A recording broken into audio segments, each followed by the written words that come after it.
Hi, everyone. Welcome to the Examine Life Daily. I'm Autumn. And I'm Bob. And happy Independence Day. This video will be live one day before the 4th of July. And in celebration of our nation's birthday, essentially, we wanted to talk about Benjamin Franklin. My hero.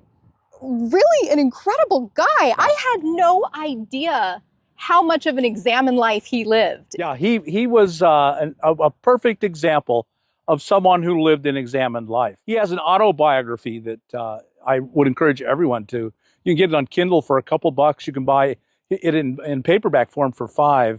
So it's really pretty cheap. And I would really encourage everyone to read his autobiography. Really astounding human being. He really loved morality. And one of the things that I really want to share about this in light of it being Independence Day, freedom is so beautiful. Freedom is so important. And what I feel Benjamin Franklin really captures is freedom requires self-discipline.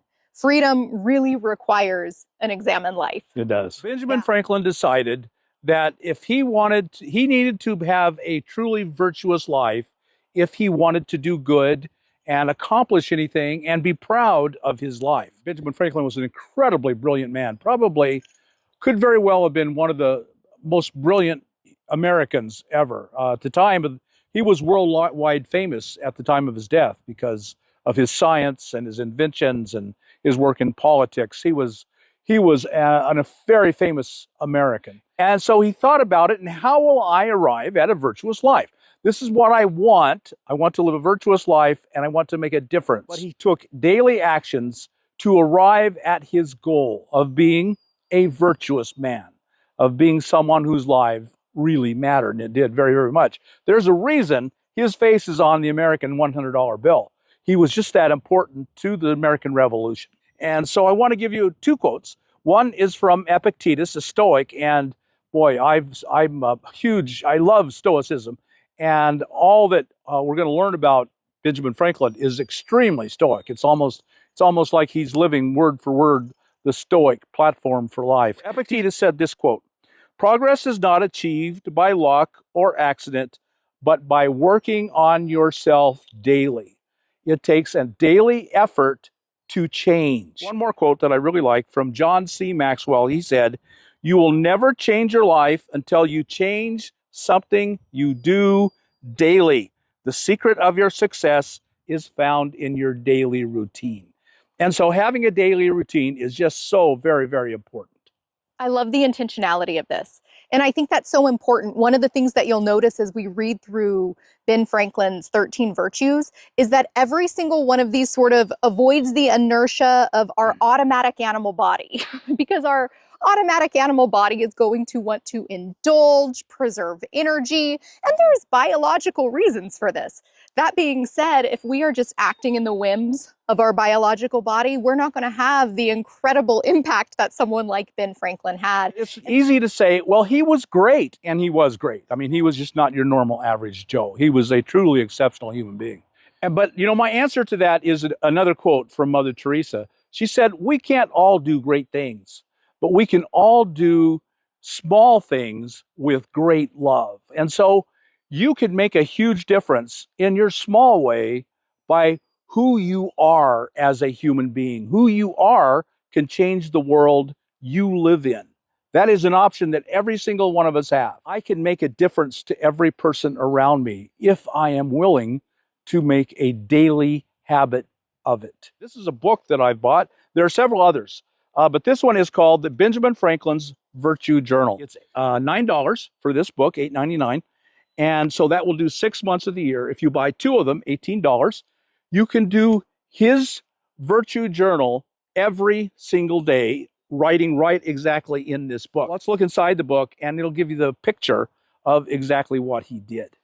This is just a table, and this would be very simple. You could do this. If you have access to Word, you know how to create a table on Word, or if you know Excel or any spreadsheet, and you can create a little spreadsheet. It's nothing to it. It's the 13 virtues and 7 days across.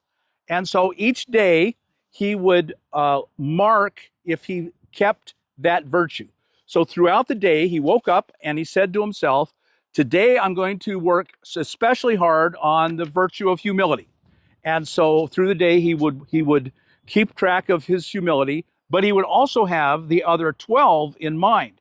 And if at the end of the day, and every day he would do a daily review, and he would say, okay, well, I did not keep temperance. I ate too much food. That food temperance for him was food. And so I'm going to put a mark, meaning I failed at temperance. In his mind, throughout every day, were the 13 virtues. Let me show you how this book lays it out for you. This is a page, and I just turned to this, and this one is on resolution. And so he's got the virtues laid out, 13 columns, and then he would tick off if he failed that day. And at the very top of the page in faint print and at the very bottom of the page, the 13 virtues are listed out, so in case you forget, and you probably will. Every day, he asked himself, what good will I do today? How will I make someone else's life better? How will I improve the life of the community? And then at the end of every day, he asked himself the next question, what good did I accomplish? What good did I do for other people's today? At the end of the day, he said, what could I have done better? Where did I fall short today? It's always this effort at self-improvement. And then he asked himself, what good have I done today?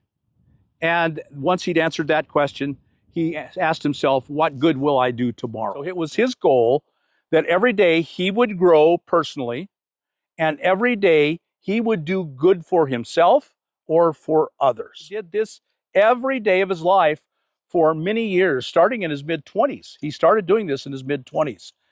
And it's just astonishing all that he was able to accomplish and the amazing human being he became, and not just by luck. It didn't happen by luck. He is not on the $100 bill because of pure luck. He made this decision and he lived this way. And that's an option that's available for you and I every single day of our lives.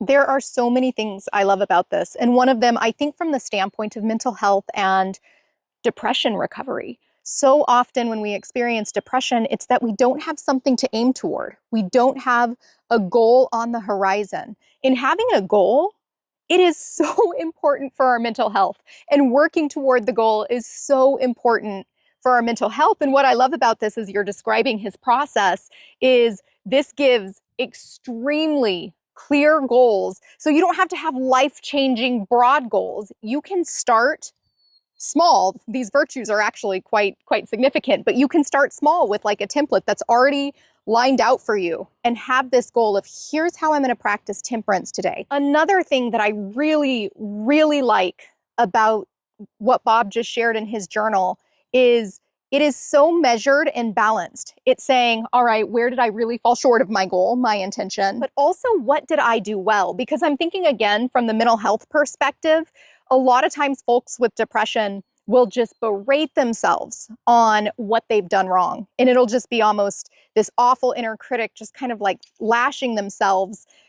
And this particular journal is saying, we're looking at it all. We're not going to inflate ourselves and ignore what we did wrong, but we're also not going to deny the things we did well. I think celebrating how we're working toward our goal is actually a really important part of reaching our goal. And I think there's something really important here. We talk a lot about Carl Jung and searching through the shadow and uncovering the shadow, uncovering the unconscious things, bringing them into light of consciousness, and how that is really the only way to advance and become all that you hope to be and all that you can be. And yet a lot of people see that as too dangerous to try. And I like to think about it this way. You can either do a self-examined life and end up humiliated by what you find in that examination, because you're going to find things you do not like. I have found things I abhor in myself. That's why they're shadows. That's why I've pushed them down and refused to look at them.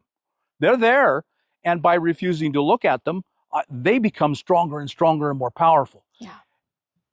But we got to be very careful that we never allow an examined life to become humiliation. Instead, we want it to become humility, which is one of his most important virtues and the one he talked about probably the most.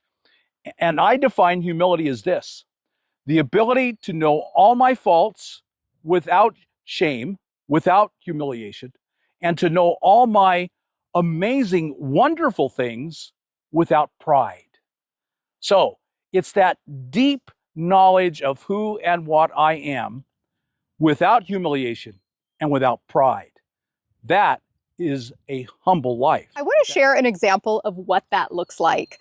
So I had a mentor. I'm so blessed to have connected with this woman. This was about a decade ago. And we did examination together. And when I would almost confess to her, because that's where I was coming from a humiliated place, and I was confessing to her the things where I fell short. And she would just erupt in this very joyful laughter. And it was not cruel. It was not belittling. She wasn't laughing at me. She was laughing at this really bizarre, tricky, and hard human experience, in the same way that sometimes our dogs will do really, really goofy things that are very animalistic, and you can almost appreciate their preciousness and still help them with boundaries. That is one way I think you can have humility without having humiliation, is laugh at yourself. Humor is a real cure for humiliation. Oh yeah. And a partner so intertwined with humility. You got to be able to laugh at yourself. And I want to also share as well, as you were reading through some of these journal examples, we go on autopilot. We're not going to actually live a very good life. No. Intentionality really matters. And some of the autopilot things are the things that have been called sin throughout traditions, or non-virtues in other traditions. And so this really gives a path. One of the ways that this can just be so helpful clinically, anxiety is an experience we have when we really lack self-trust, and we almost don't have a grounded sense of discipline for our thinking. And this whole process really, I think in so many ways, is about building self-trust, because it is so balanced. It's saying, give me an objective examination of myself. There is an intention, there's a path. And then I was also thinking about this in the treatment of something like trauma, because I think with trauma, we've lost control over a circumstance and faced a great threat as a result. This is a path back to control. We can control practicing our virtues. We won't do it perfectly, but we can control the intention we bring about. We can control the reflection, and that can be so helpful in the process of healing from trauma. That's our goal here, is just to present different paths, many paths, one goal. You choose the path that works for you. Well, Bob, I think this was a really powerful message about the importance of having an intention, having a plan, having a daily practice, and how much that can really change your life. It's really the only way to change your life, is with intention and examination. And again, in honor of Independence Day, seeing what one of our founding fathers did to have such an impact on the world, really, has just been huge. So we're going to have more information about Ben Franklin, and so much of our channel is information about living an examined life, an intentional life, a virtuous life. So we'll have a lot more exploration on that. In fact, be sure to subscribe and keep your eye out for a video we're going to release soon talking about the 13 specific virtues of Ben Franklin. Right. So thanks so much for being here, and we will see you next time. Have a great Independence Day. Have fun, folks.